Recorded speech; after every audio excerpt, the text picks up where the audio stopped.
Okay, yeah. Hello, everyone. So welcome to the CFPR weekly webinar series. My name is Hu Wang. I'm from Sociology department. So today is our great honor to invite Professor Huan from Fudan University to give us a presentation on intergenerational relationship in contemporary China and how culture matters. An is a professor in sociology and vice dean of a graduate school at Fudan University. And his research interests include income inequality, education, religion, and so on.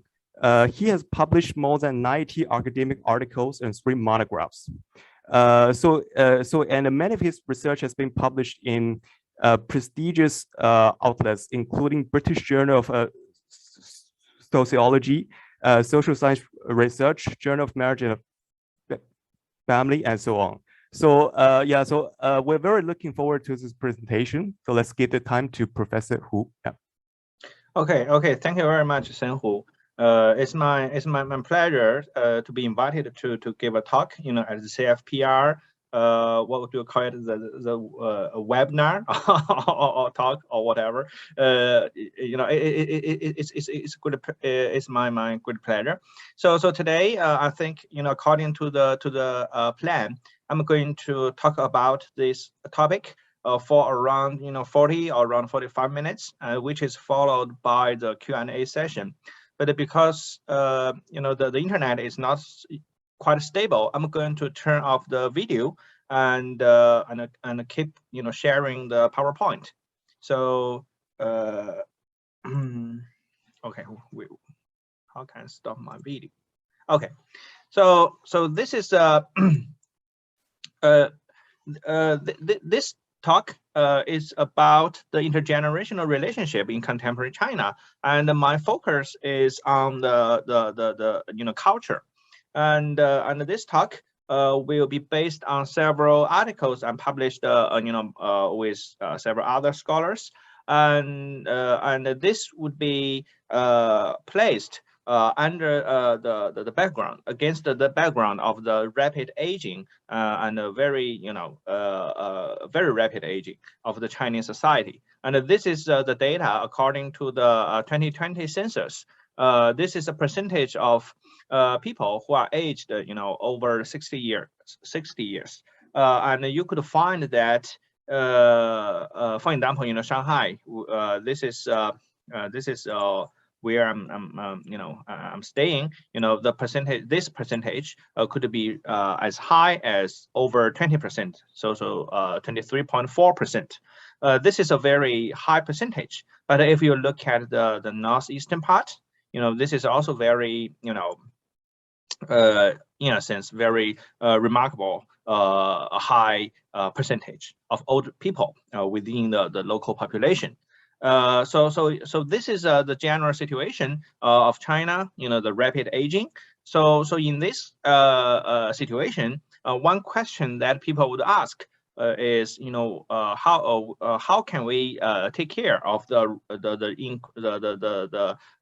potentially increasing and already very large number of senior people. And in this case, we all know that in China, the institutional elder care is not so developed, and even they are accessible. Of course, they are not equally accessible, but even they are accessible to some people. People might not be so willing to stay in the elder care institutions, because this is a kind of a cultural stigma, because that implies people, the children will not take care of them. This is not a good thing in the eyes of the senior people. And this would so in other words, perhaps in contemporary China, when we talk about elder care, the major providers of elder care could still be the family members, and this would bring us to this classic topic. This is a filial piety and the filial behaviors. But the filial piety seems to be a very old, or outdated, topic, because as early as in the perhaps late 1950s or early 1960s or 1970s, post the Second World War, period. We all know that there's one major, theory. It's called modernization or modernity theory. And when we apply the theory to the, demographic research or the family research, this book, William Good's, the World Revolution and Family Patterns, is a master, read for most scholars.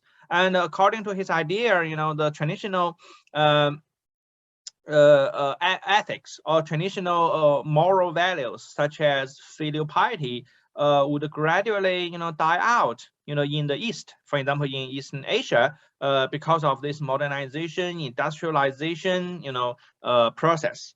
So this is a very prevalent, a very popular theory until, perhaps until in the 1990s or early 21st century, when people start to reflect and start to show some, competing evidence. But if we look at this big theory, this is modernization theory, it would fly in the face of the traditional culture or traditional values. But at the same time, some other scholars, such as Ancestral, who is an Israel, scholar, and he proposed this concept called multiple modernities, which means that, for different parts of the world, different society could have a kind of unique way to realize, modernity. So in other words, modernization does not have to follow the same path as that of, for example, the United States, the U.S. pattern. It could have the Singapore pattern, or the European pattern, or perhaps the Chinese pattern. So this is some big, discussions, and at least according to the current, studies, people would lean toward this, multiple modernities, idea, because we could not imagine the convergence in terms of the roots to the modern, world. So that is the theoretical background. And when it comes to filial piety in China, in contemporary China, in fact, there used to be a wave of research on this topic. For example, by the Martin White, who conducted, surveys and field research in Baoding, in the northern city, in northern China. And he found that after 1949, even before the reform, in fact, the filial piety, the moral values were largely preserved.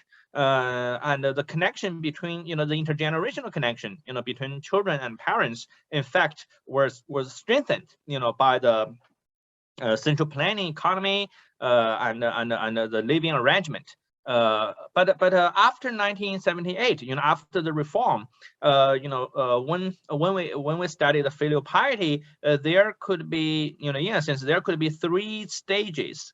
The first stage is that, people start to reflect on the decline of filial piety in contemporary China. And for example, Yan Yunxiang, who is an anthropologist at UCLA, and he wrote a book about Heilongjiang, about a village in Heilongjiang, and he found that the filial piety, this moral value, has gradually died out, because people start to treat the intergenerational connections in a rational way. For example, in Chinese, we always refer, to the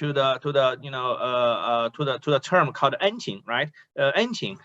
This is a kind of a special favor given by parents to children. But nowadays, children would treat the intergenerational relationship as a kind of, this is a kind of biological, thing, because people would give birth to children, and also they could say, okay, well, it's kind of exchange, because parents would support their children, but children would provide support back to their parents. And this is a kind of intergenerational exchange, or the rational, very rational fashion. So generally speaking, at the first stage of the filial piety research, most scholars, in the 1980s and perhaps 1990s, most scholars would try to find the documents and try to explain why filial piety would gradually phase out. It's no longer there.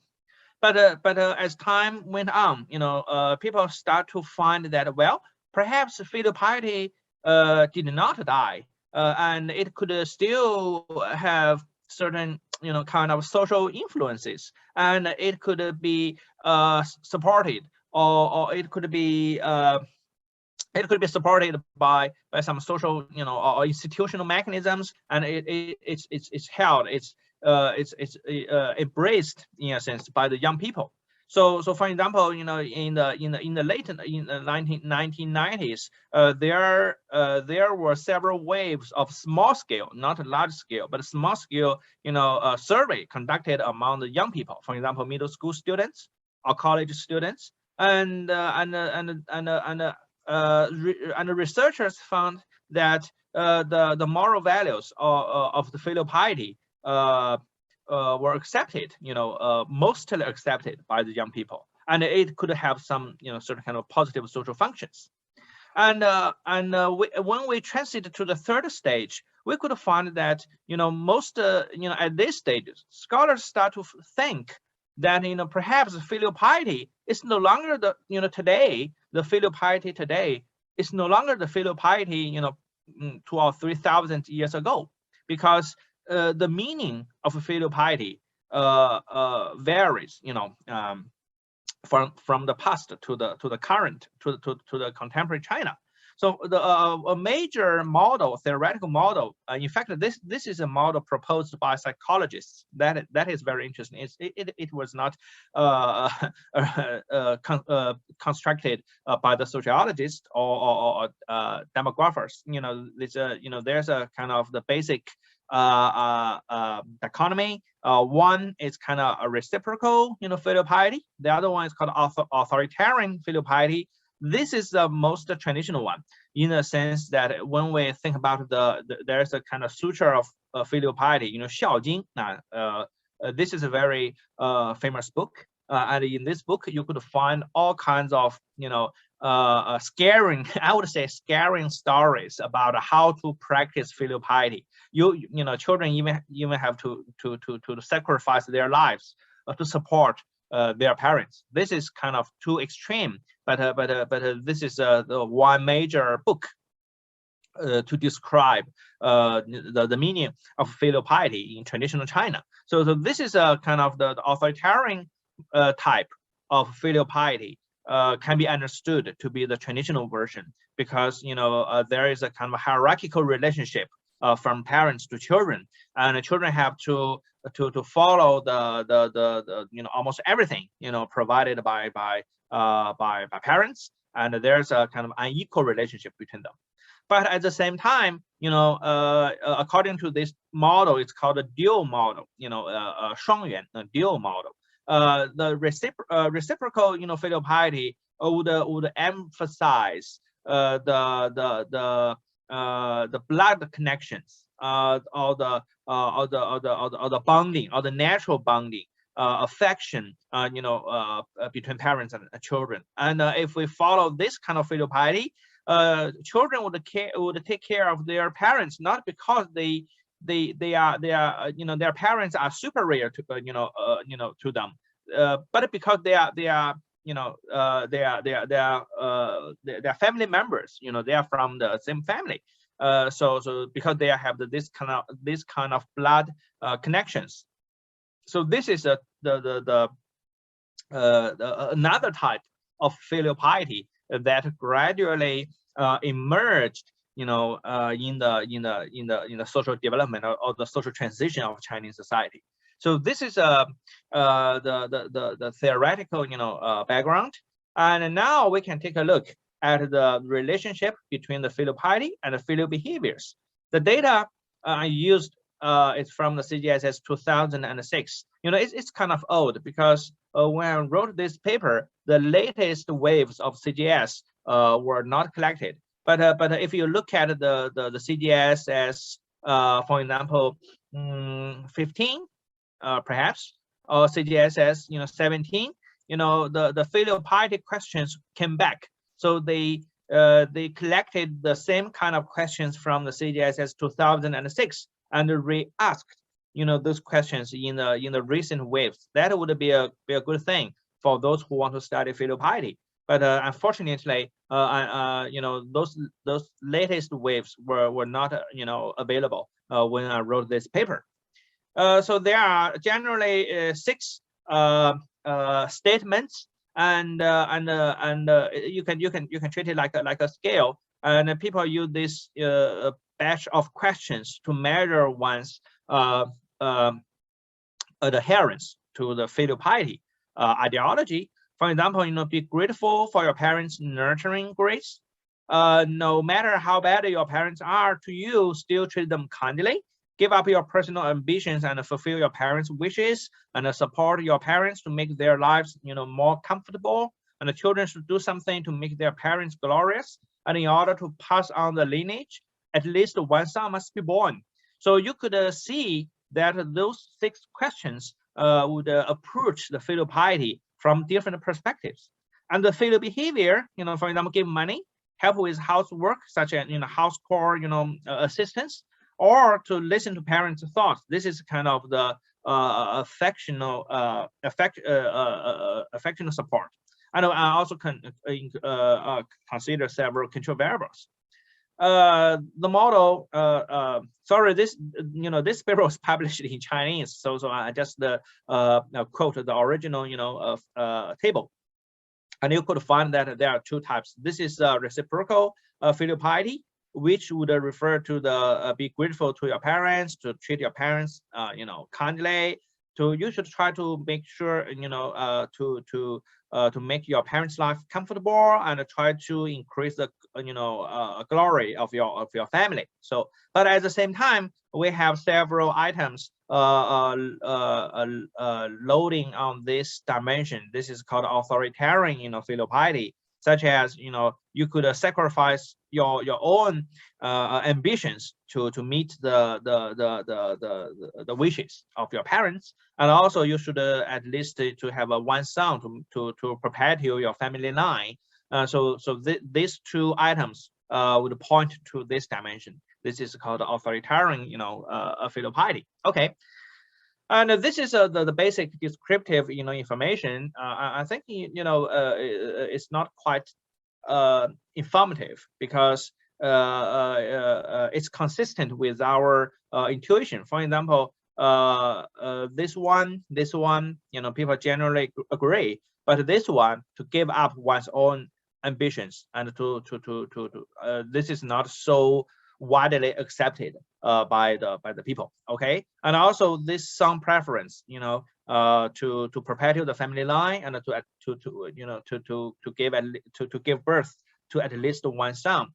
This is not also a widely accepted statement. So this is this is something noteworthy. Okay, the regression model. This is very straightforward, and you could find that this is authoritarian type of filial piety. It could it is positively correlated with the financial support or the economic support to parents.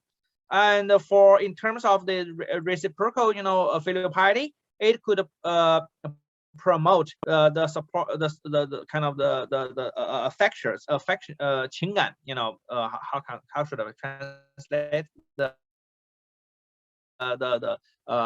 affection or the emotional support or something like that. Okay, and in terms of this house core support, it is independent from both versions of filial piety.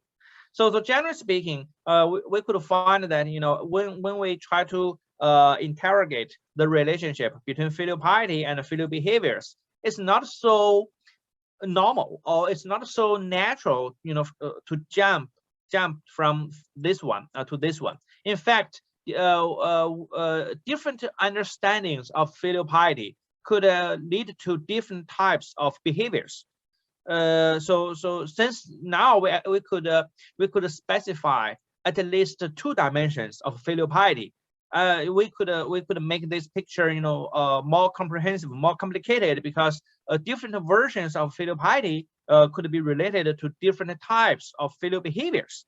That is a major point we made from this study. And also another implication is that, you know, filial piety is not something in the past. It's still there. It could also bring about some practical, you know, consequences. For example, you know, if you follow the, if you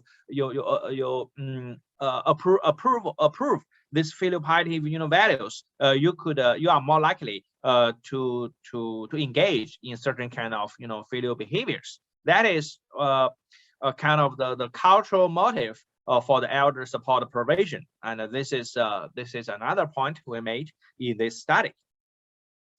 Another one, you know, for so in the previous one, you know, I'm focused on the you know, filial piety, but now I'm going to shift attention to this one. This is called ancestor worship. So in fact, this is a topic of my dissertation, but it would, you know, take quite a long time. I have to say it would take quite a long time to explain, you know, why Chinese people have to worship their, you know, ancestors. What are ancestors, you know? But I think, you know, it's fine, you know, if we I think at least in today's talk, I think perhaps, you know, the audience of this talk should understand, you know, when I talk about ancestor worship, you know what I mean. Okay, well, so the research question is very simple. Okay, is ancestor worship positively correlated with elder care or the support to the older people in the family? And ancestor worship should be used to be a very prevalent, you know, practices in China, because every family, you know, in fact, it's not a family, it should be a kinship group, a 家族, you know, kinship group, and each kinship group would have this genealogy, you know, genealogy of ancestors, and the people would worship their ancestors, and this used to be a very major mechanisms, a very major mechanism for traditional Chinese people to socialize the young, you know, family members, and to try to pass on the moral values of their kinship or their, you know, family.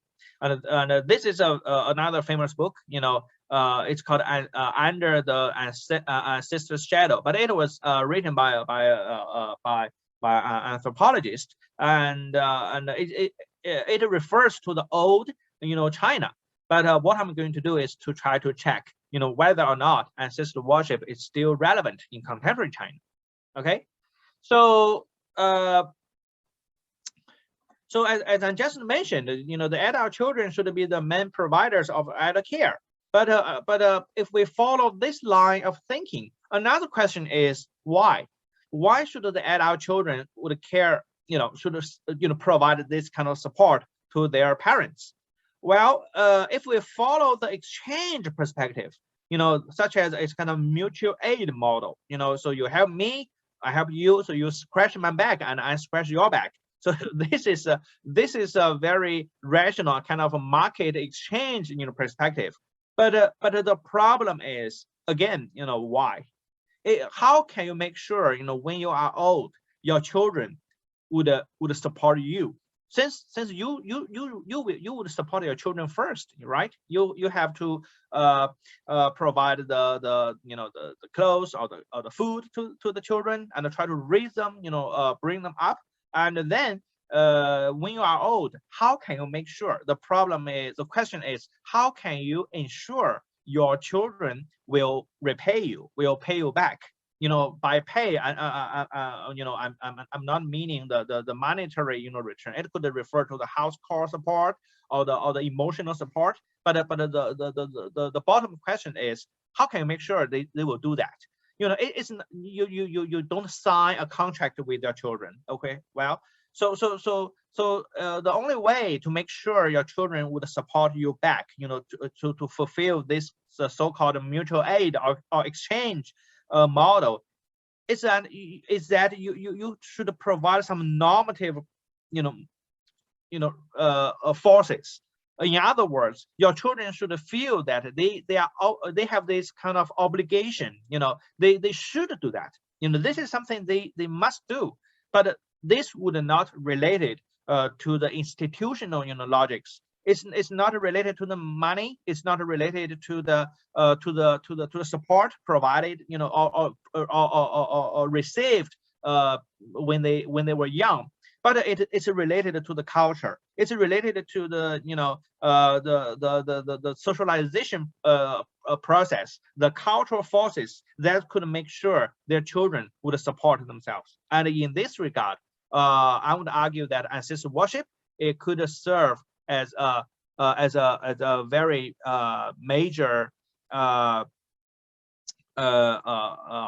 factor. Okay. Okay. So far, is that okay? So you can hear me, right? So yes, the internet is okay. Good. The internet is it's good. It's good. Okay. The internet is supportive, at this point. Okay. So the next thing is, what is ancestor worship? It's too abstract. In Chinese we usually call it 祖先崇拜. But in fact, if you for example, if you design a questionnaire, you make up a questionnaire and ask people, okay, have you ever conducted ancestor worship, 祖先崇拜? People would say, okay, what are you talking about? People would feel it's confusing. But in fact, people usually say 上坟 or 祭祖. That is a more familiar term. Okay, but in English we have to translate it into ancestor worship. It could refer to a large number of practices or beliefs designed to show the venerations to the deceased, older family, members. So this is a definition, a very, very general definition I could provide according to the current studies. And ancestors, the point is, ancestors, are very important, for people, at least in traditional China. And when it comes to worship, it could refer to the ritualistic one, such as 祭祖. People would family members would visit the tomb of their ancestors together and provide the sacrifice and worship them. And also it could be a collectivist. Sometimes there could be a family representative. For example, the eldest son. He could take care of all of those activities, worship activities on behalf of all the other family members. But still, it's a collective practice. It's not just an individual efforts or individual behavior.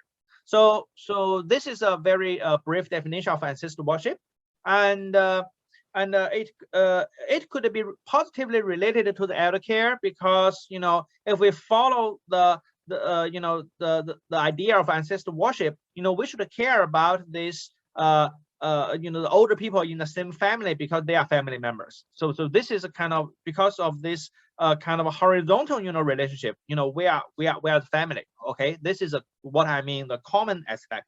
But also we have the bloodline aspect. This is a vertical stratification of family members according to age, which means the older people in the family should have some extra, should receive some extra respect because of the fact that they're older, and they are more close to the status of ancestors. So you could treat it like a ranking system. You can think about the genealogy, 家谱, genealogy. The eldest families are at the top, followed by the second eldest until to the youngest family members, and there would be some hierarchical relationship, the vertical stratification. So because of these two characteristics of ancestor worship, I would hypothesize that older people from ancestor worship families should be more likely to receive support from their children. But okay, of course, we could think further about the potential the underlying mechanisms. But unfortunately, I cannot test those mechanisms one by one or empirically because I don't have data. But we could just speculate, on some underlying mechanisms. For example, socialization. This is the process of internalizing the moral values and the social pressure. Because ancestor worship is a collective practice. If you do something bad to your parents, you will be collectively sanctioned by your family members. And also it could be related to the mechanism of empathy, because someday, in the future, you will be old, and perhaps you will what you do to your parents today would be something you receive, in your old age. So at least we could have several mechanisms to support this positive relationship between ancestor worship and elder care. Okay. So this is a basic situation. We can move on to the empirical part. This is another paper I wrote. It's just about ancestor worship, and you could find that there are several different kinds of activities, such as visit the grave site of ancestors, or venerate the spirit of the ancestors, so on and so forth. And if we combine them together, here I mean for people who get involved into those kind of practice, at least of those practices, at least one practice in this list, it could reach as high as around 70%, which means ancestor worship, even in contemporary China, is still very popular. It's still very prevalent practice. But of course, it could consist of a wide range of activities. It's not just about the grave site visit. It could take a very diversity of forms. Okay. So to answer this question and take take advantage of this CFPS data, and it asks, just focus on this module. It's called the relationship with children module, and with a sample size of over 5,000. And then, the outcome variable, two kinds of support. One is financial support, the other one is housework support. And the predictors include the ancestor worship practices. For example, family have a genealogy, or the family participating in the family, ancestor worship activities. And also I included several questions about the ancestor worship belief.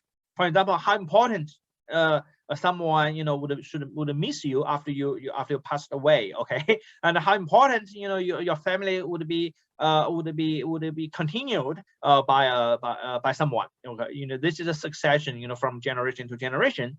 I got the factor scores to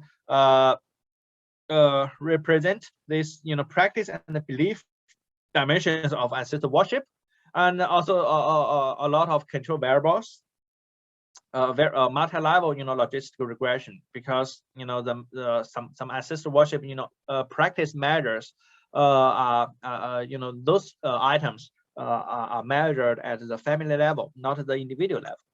And here we could take a look at the descriptive information. This is a genealogy. This is a grave site veneration. So again, this is very consistent with a figure. This estimate is consistent with this one, with this figure, this one. So here, when I combine them together, it could reach as high as around 70%. And if I use a different data set, CFPS, we get a kind of a similar estimate. So this is the descriptive findings, and also the multi-level modeling result. We could find that ancestor worship belief and practice, they could give rise to the probability of receiving economic assistance from children. Okay, but they are not related. They are not significantly correlated with the household core assistance. Okay, so in this regard,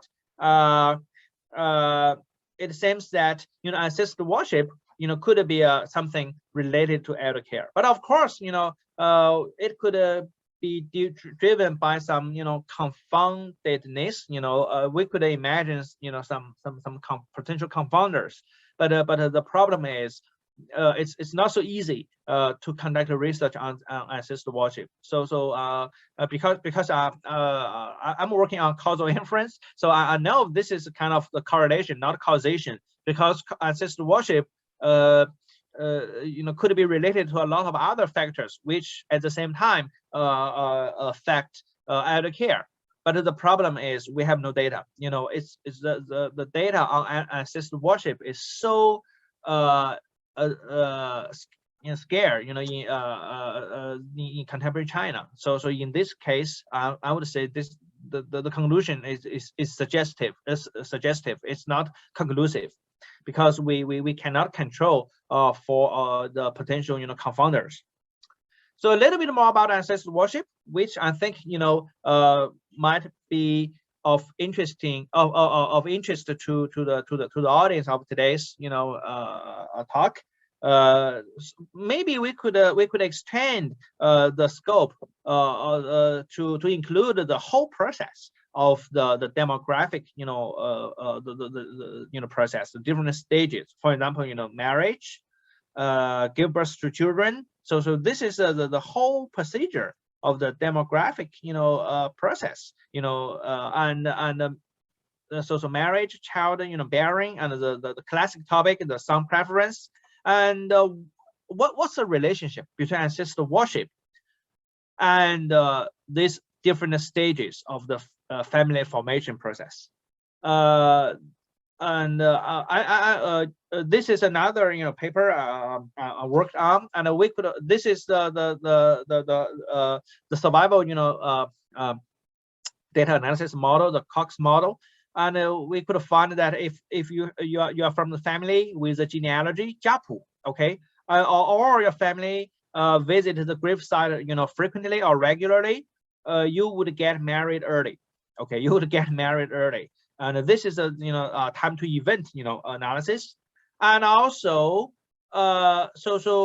you are, if possible, if your family has a genealogy, if possible, you are inclined to give birth to more children. In other words, you want to have more children.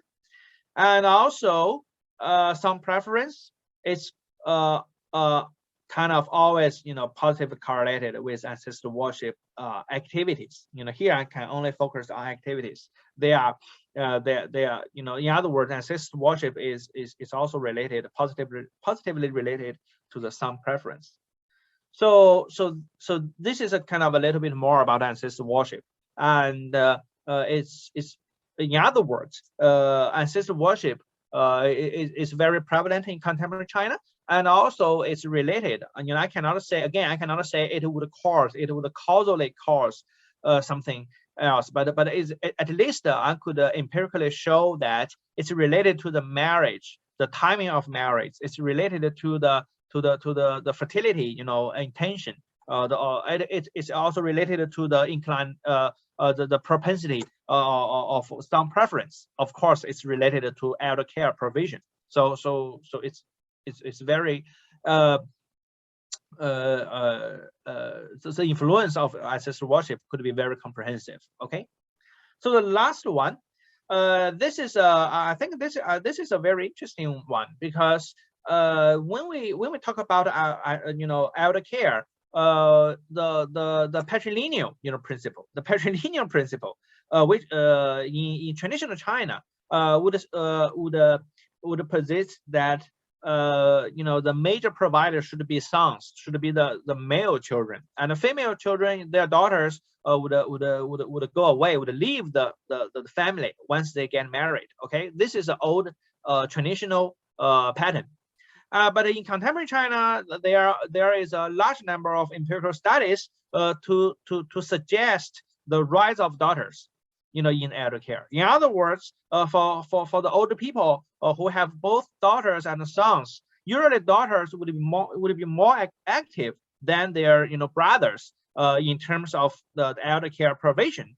So of course this is related to the general social transitions. For example, the increase of education or the income levels of women in contemporary China, and the high employment rate of females in China.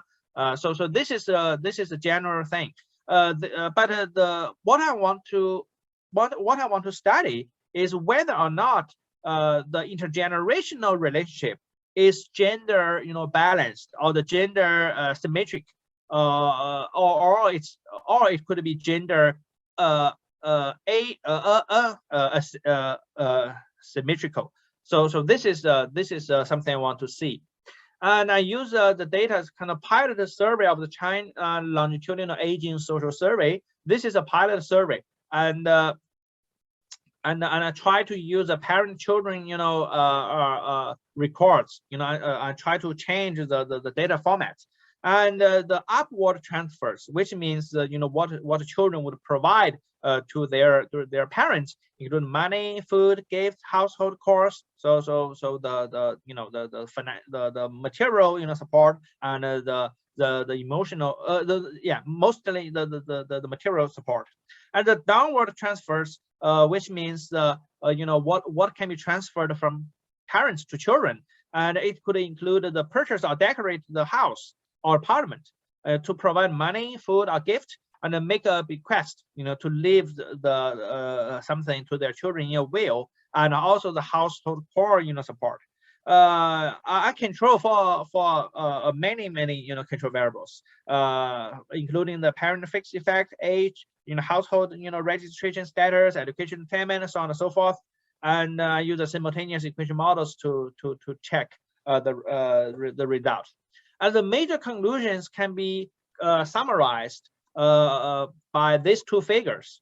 And this is what we mean, the upward transfer, the support from children to parents. And this is son, this is daughter. You could find that the daughters the bar for daughters is always higher than that of sons, which means daughters indeed do more than their brothers to support their children.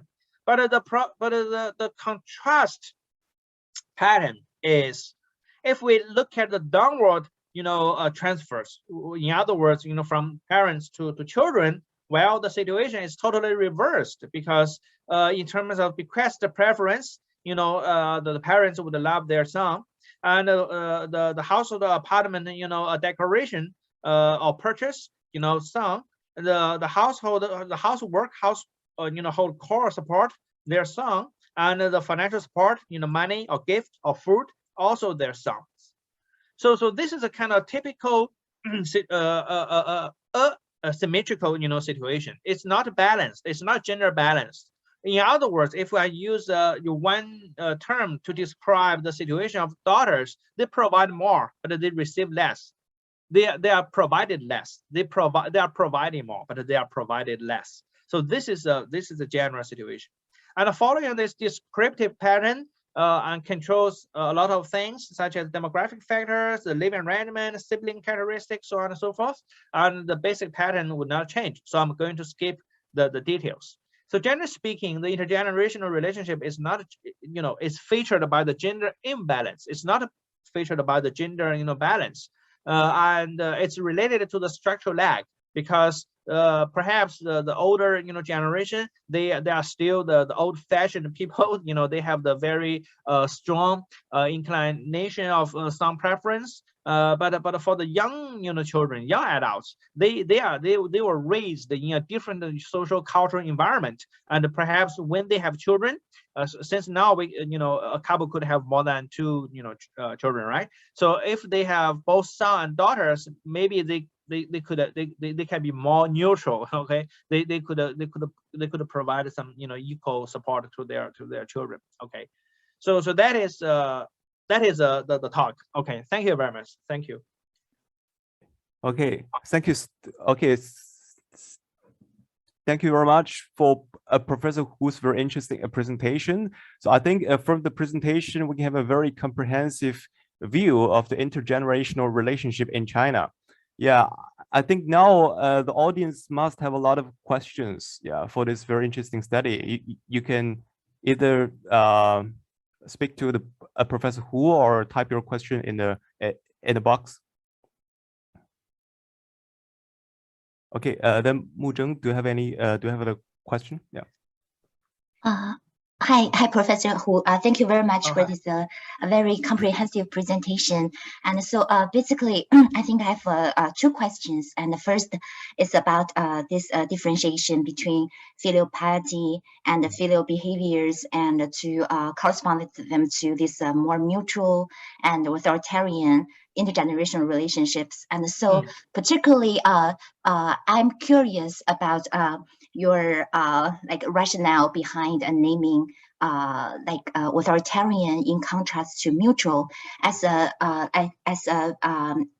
like my understanding that like when we talk about mutual, right, and so that could be like related to two possible implications. And the first is that it's about this intergenerational like relationship, right? And so it is both upward and downward, but I think that now for both of those like more emotional as well as more material support, it is basically from the young generation to the elderly generation rather than the other way around, right? And so so basically so for example, like a downward support, of course, many of times we will not conceptualize that as a form of filial piety, but nowadays with this rising cost of housing and things, many times the parents, they provide this financial support as a leverage of decision making in this like nuclear families of their children, right? And so to that way that whether or not you take money, you take support, or you listen to your parents' ideas about like those decisions in their small families actually also reflected this mutuality between these two generations.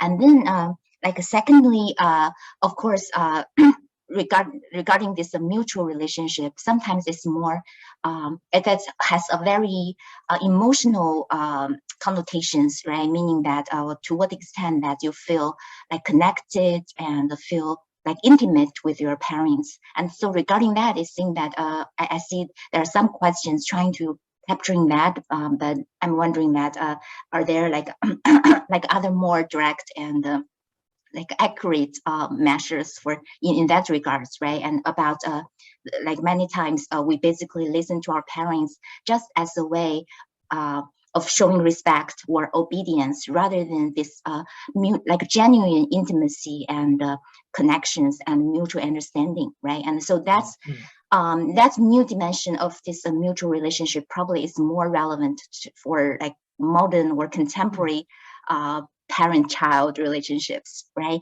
And then secondly, regarding the like the final results on the gender imbalances of the intergenerational support, and we'll see that there are more upward support from daughters, but fewer downward support for daughters, right? And so I'm wondering that like how would the simpship size of the children, like a number of siblings, or like the one as the only child, right? And in comparison to those like families with multiple children, how would that moderate this pattern? And like a related moderating mechanism is about like women's education, right? Or their career development, or in turn their parents' education or socioeconomic status. And so basically in those like highly educated parents or this highly educated daughters, in a way they may like support each other more, given that they may tend to be more liberal minded and gender egalitarian, but also that those are the daughters who really need help from their parents to balance work and family. Yeah. And thank you. Okay, thank you very much, Professor Mu. And I think let me put down the note. Sorry, just, it's too long. Okay. I think those two questions are very, very good. And the first one, it refers to, if my understanding is accurate, you mentioned that in contemporary China, maybe the exchange model could work in the way that their parents could use their maybe financial advantage, financial advantage, influence, to try right? Power. Power to increase their saying in the relation in the lives of their children. And exactly that is true. In fact, I used to want to do this kind of research, because I think in one survey, I can't remember which one, we collected the socioeconomic status of the parents of the respondents, and also the socioeconomic status of their couple, of their spouse, their wife or husband. So in this regard, this could be a kind of it's not the matching between just the couple, the two couple. It could be a match of the two older people in one family and another two older people in another family, and this could affect could determine for example, the labor division of the household, who would wash the bowl, or so on and so forth. But I didn't do it. I just noticed that Cheng or is in I think she just published one paper on this topic. So I gave up. but I think yes, it's true. And a more interesting thing is how the socioeconomic power of parents and the socioeconomic power of for example, husband or wife, they could interact with each other. But the model would be very, very complicated. That's right. That's right. But this one, if we cover this topic, we have to introduce some other perhaps outcome variables. And I'm not sure, but yes, this is I entirely agree with you. This could be a topic to work. And another thing is in terms of this emotional or the affectionate emotional support, affectionate, affectionate support. I didn't pay some particular attention to this specific version of support, but we do encounter some questions, some items in the in this survey collected by the Renmin University, by the professor, I think Dupeng, right? Professor Dupeng, and he had this survey, the longitudinal, the one I used, the pilot study, but I didn't use the formal study, because when the formal study, the interesting items was moved away. So only the pilot study includes some interesting questions. But anyway, I think they provided some more detailed items about the intimacy, the kind of the emotional bonding between children and parents. So yeah, maybe I could look at check these items. And the second question related to the gender issue, and in fact, I removed all of those families with only one child or no child. So I only focus on the subsample, with at least one female child and one male child. So this is what I did. So I didn't take into account the single child families. But another point you raised could be very important. I think, which is for example, we all know that in China it's very common to have two bread earners for the same family. It's not so common to have this traditional labor division, 男主外女主. No, that is not true in contemporary China. So in this case, I think when it comes to the support from parents, both wives and husbands, they could both they could be both in need of this kind of support. And in this situation, especially in light of the even more harsh situation faced by women, I think it would be interesting to check when the parents maybe their parents or their parents-in-law would face the decision, okay, whom should we support more, the daughters or children. Right. Yeah. But those the most successful. The practical needs should be taken into account. And in my study, I try to control for the social economic status of those siblings, brothers and daughters, sisters, socioeconomic status, whether they are married, whether they have their own children. So those I just only treat them like the control variables, but we could pay more attention to those Okay, variables. thank you. But again, thank you very much. Thank you. Thank you so much. Yeah. Okay. So we have another question from Stimpy, and yes. can you Hi. speak to Hello, Professor Hu? Hi, Professor Hu. Really insightful and interesting presentation. So congratulations. I was just curious that considering that the number of incapacitated seniors in China have increased, and the country's population is aging with like fewer young people to care for seniors, what about the attraction of nursing homes, which has grown in the recent years? So I was just wondering if there's any sort of parallel that you can draw between the ancestral homes and elder care to nursing homes, and maybe throw light on nursing homes. Yeah, thank you. Okay, thank you very much. Let me try to repeat this question. So you asked what about the nursing homes in China, right?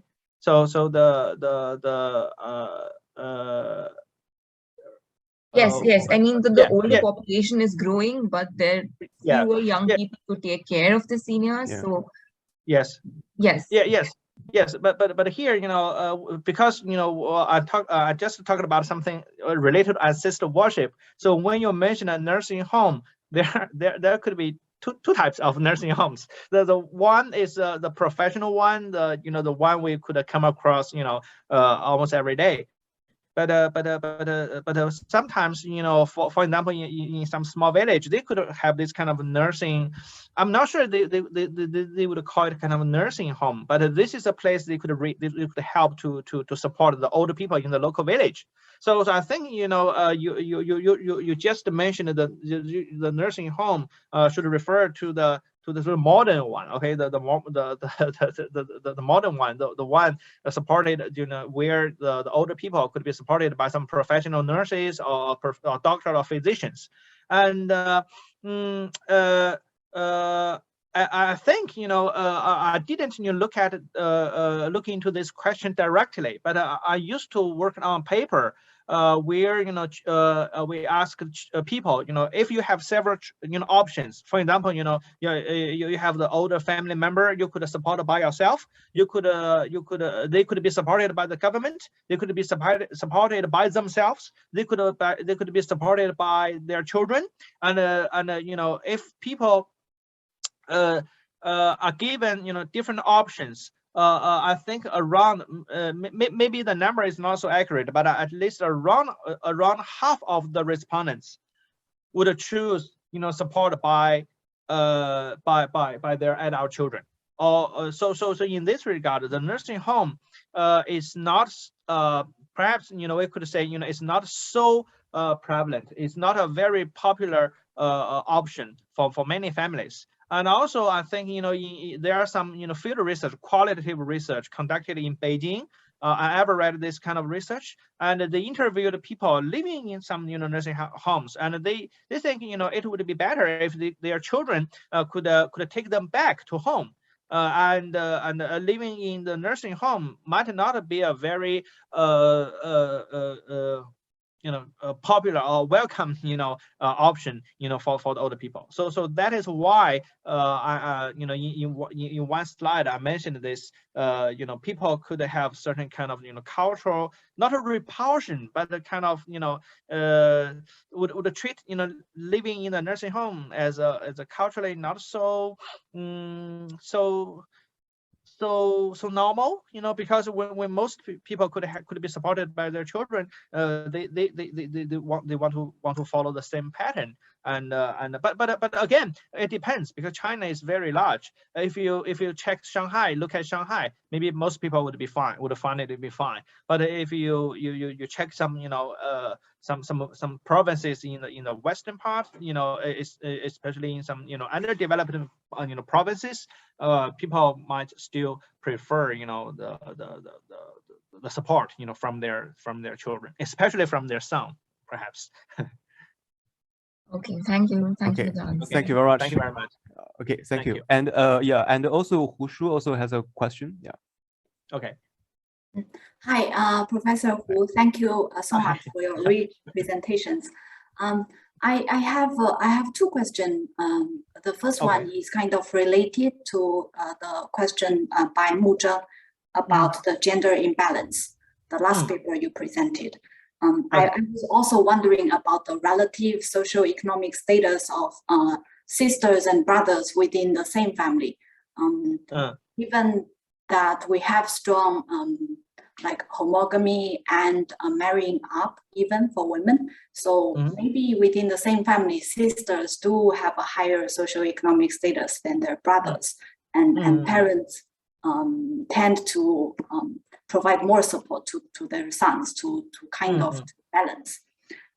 So I think you kind of already addressed this question when you responded to Mu Zheng's question. My second question is about the structural lag you mentioned when you were discussing the implications of the findings. So I'm wondering if it's possible to kind of compare whether there's a change in this gender imbalance among younger parents and versus older parents. So whether it's declining their favor to sons. Right. The other thing is about the regional variation. Maybe certain regions have a stronger son preference, and so the gender imbalance in this upward-downward transfer will be steeper there versus other regions. So yeah, thank you. Okay, thank you so much. Thank you. Yeah. The first question is about the socioeconomic status of the siblings between brothers and sisters.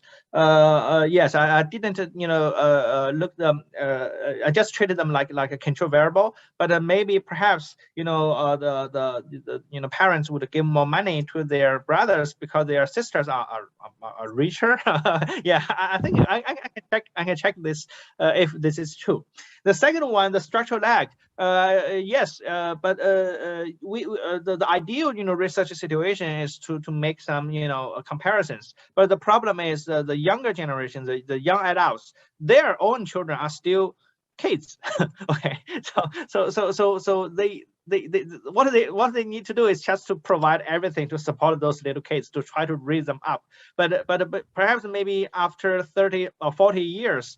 Or even 50 years, they would face the same situation as their, own parents, and at that moment, we could make this kind of comparison because we have to wait until their children are capable to provide some support to the middle generation, and the regional variation that is true. I totally agree. I entirely agree with you.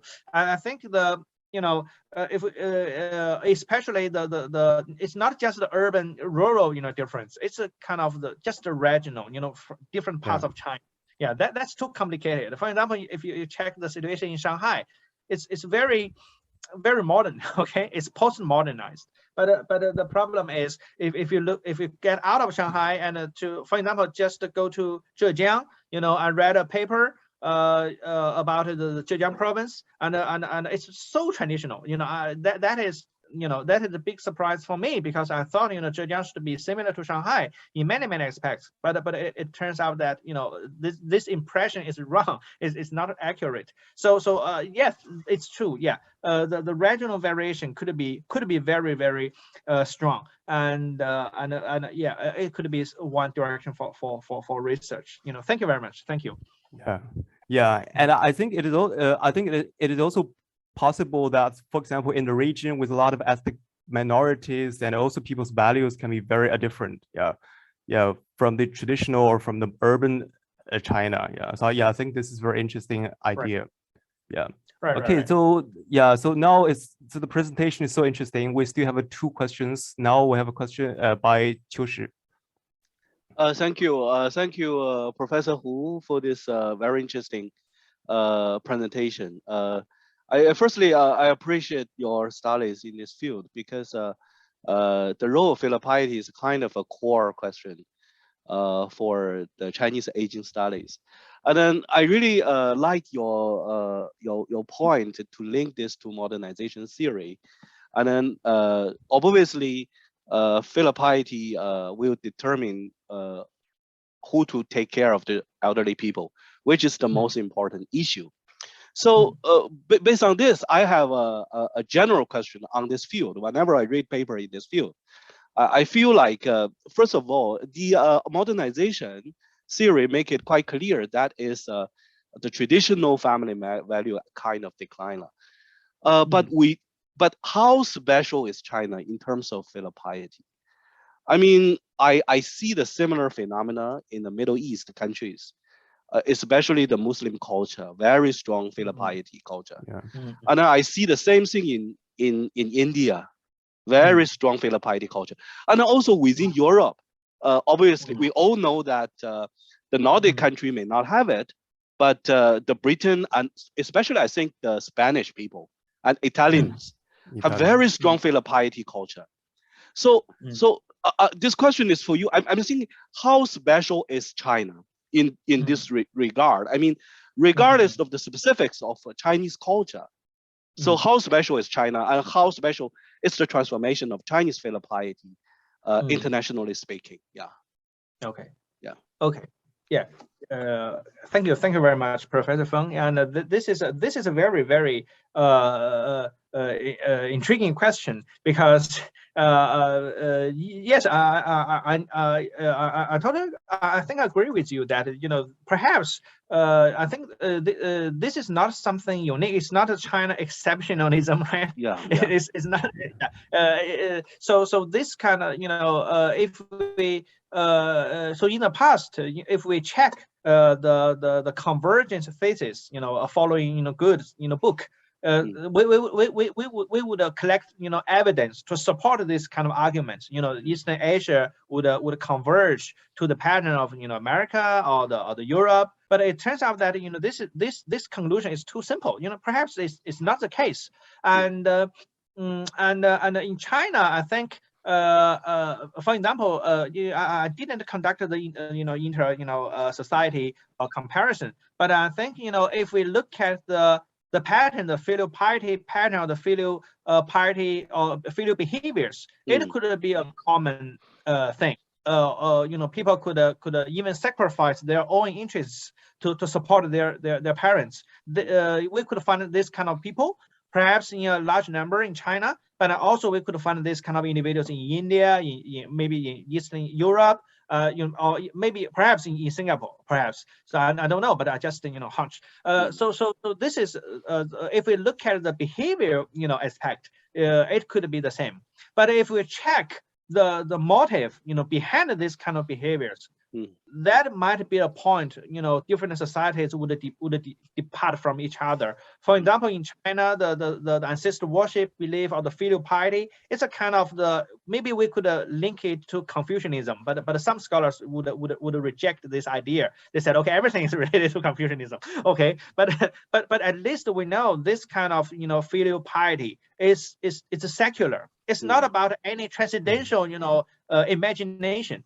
But sometimes if we go to the for example the Middle East, it could be related to some, to some religion. There would be some supernatural motives to support their parents.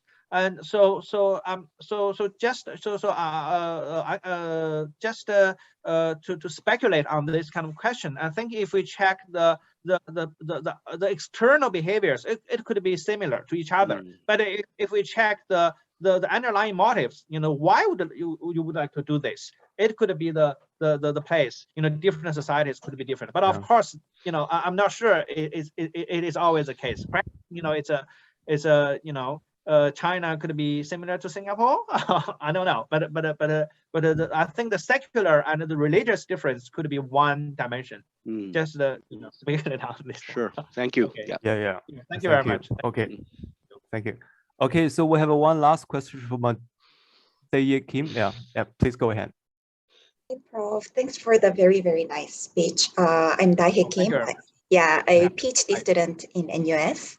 I'm Okay. from South Korea. Yes. Am I breaking or can you hear me well? Yes. Okay. Yes. Okay, great. Yeah, and I'm coming from South Korea, and then South Korea also shares the same ancestor worship culture with China, right? And what's interesting in Korea that I observe is that this ancestor worship is rapidly fading away, and it's because it is extremely notorious for women. So as you said, it's confusion rituals. So all the important roles and positions in the ancestor worship are taken by men. But then all the foods and administrative things are traditionally done by women, right? So men take the credit of the hosting it, but women do the work. So because of that, sadly, family who has very liberal family norms, or at least whose younger generation has liberal family norms, are abolishing this practice in Korea.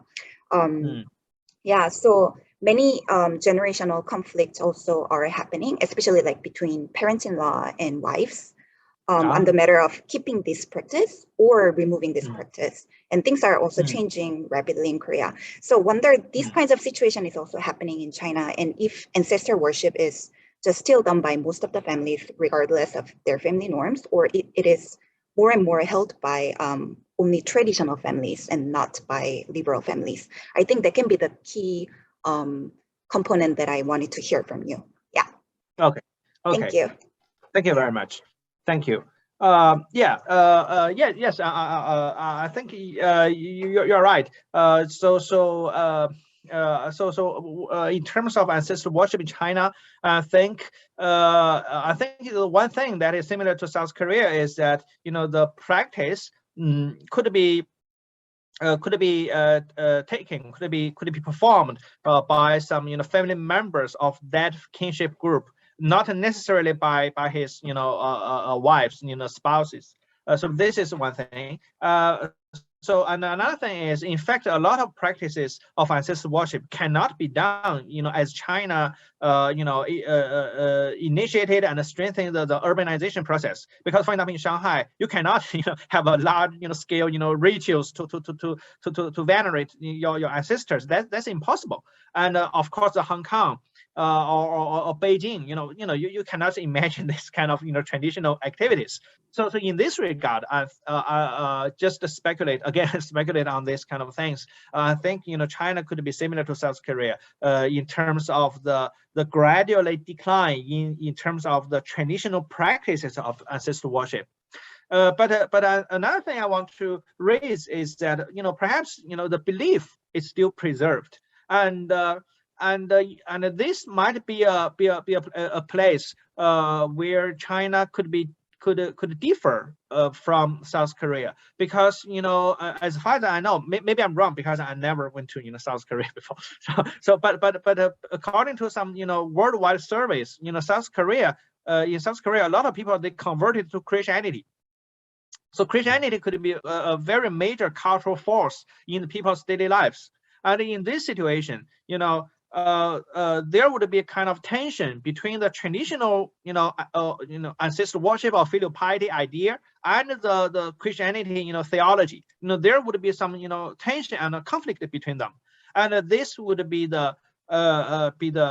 one cultural force that might, push the ancestral worship, ideology or ideation away. But in China, we didn't see this kind of large scale conversion to, by a large scale, I mean a lot of people, many people, or sometimes, based on my reading of the religious studies in South Korea, a lot of people, they would be very proud to be the priest in a church. And they would like to go to the U.S. to attend the theology school, and then they went back to South Korea to be the priest. So this could be a socially accepted or socially acknowledged norm to practice Christianity and to begin engaged in Christianity. And in that case, of course, you have to give away the traditional practices or even beliefs. But in China, we don't have this kind of the so large scale conversion to Christianity, and this could be one difference between China and South Korea. But again, thank you very much. Thank you for your question. Thank you. Yeah. Thank you. Yeah. Okay. So any other questions? Okay, so yeah, because we're running out of time, so if there are no questions, okay, then please join me to thank Professor Hu again for this very interesting presentation. And also for the next week, and the CFPR has another event. It's another interesting and related presentation of family care practices and needs of South Asian queer migrants. Yeah, so okay, so please pay continuous attention to our events. Okay, and thank you, Professor Hu again, and wish you have a nice weekend. Yeah. Okay, thank you so much. Thank you, everyone. And I think at this moment I should say, take care. Okay. Yes. Okay. Take care. Take care. Okay. Thank you. Bye bye. Bye bye. Thank you. Take care. Bye bye.